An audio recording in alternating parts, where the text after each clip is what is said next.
Hi everyone, welcome back to my channel. It's been a while, right? This is Esther Emmanuel, your favorite special need coach. Today we're going to be talking about something super important for our kids with special need. Now, before we dive into this, I'll be right back.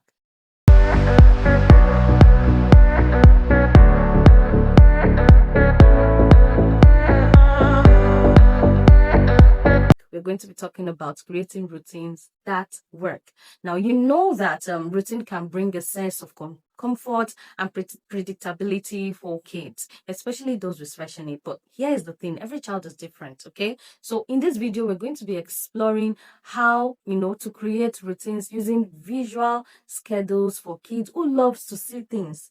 Then we're also going to be looking at how to also use verbal scheduling strategy for kids who respond better to what they hear. Because with my years of experience, I know that sometimes visual scheduling does not work for all kids. I've used, I had to use verbal scheduling for some of the kids I work with. So yes, we're going to explore both in this video. If you have not subscribed, this is the time you should now. Okay, now let's start with the visual scheduling. Now, lots of kids with special needs are visual learners. I must say that, yeah. And visual scheduling can be a game changer. It's like a picture roadmap, yeah. For your day, you have a picture of what you want to do in a day. You have to show them what they need to do. Do you understand? It really, really helps. It helps to curb what we call maybe meltdown or tantrums. When they know what to expect, is it easy to get them to do what they are supposed to do? So you have to show them first playtime, then snack activity, something like that. Visual, scheduling helps, kids to know what is coming next. And this actually reduces anxiety. It can even improve independency. For example, you can put pictures of morning routines like brush teeth, get dressed, eat breakfast, something that kids can just see to point, this is what I'm doing now, this is what I have next, as you can see in this picture. Okay?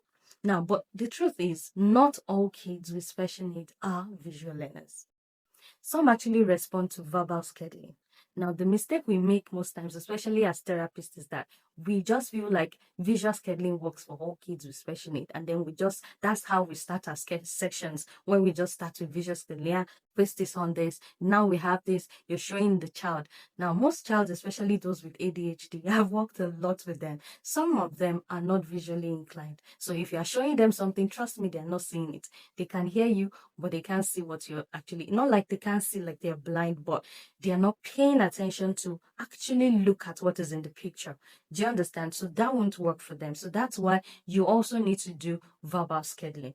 And that's where you use words to tell them the sequence of activities. You might say something like, first we'll do puzzles, then you have a yummy snacks after, okay? And after that, you can play outside. You are showing them what is next. So, using phrases like first this, then that, or first this and this, then that, will help kids to just follow along. Now, don't forget to tell them about the rewards. Is very important, especially when you're doing ABA.